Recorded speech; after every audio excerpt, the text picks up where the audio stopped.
Alright, so this is Kevin Karras, and I'll be covering Getting to Yes, Chapter 7. What if they won't play using negotiation jujitsu? So I really enjoyed this chapter, and I felt it's a really important thing to be talking about. Basically, what this chapter is covering is like, okay, so you have all of your conflict management, principled negotiation skills. We can negotiate like them at Harvard.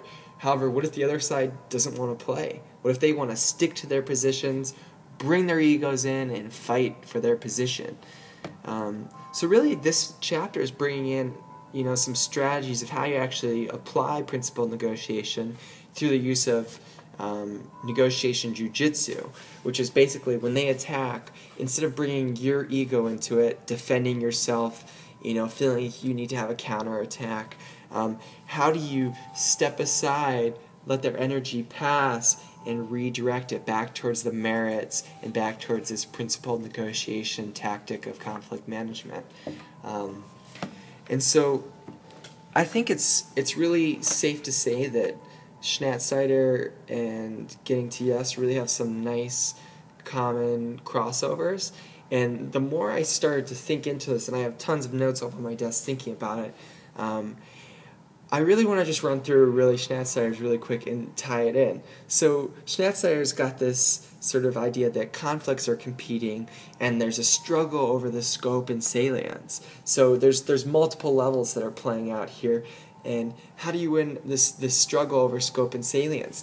And I think when you're talking about these different levels of how it plays out, really what you're talking about in the context of Getting to Yes is, how do you argue? Do you do it from positional bargaining, or do you do it from negotiation jujitsu? Or maybe I said that wrong. Do you do it from positional or principled negotiation?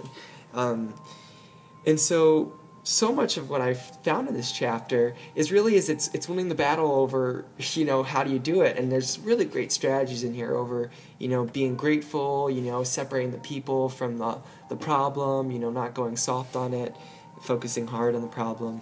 And really, I think it's all about displacing conflict displacement.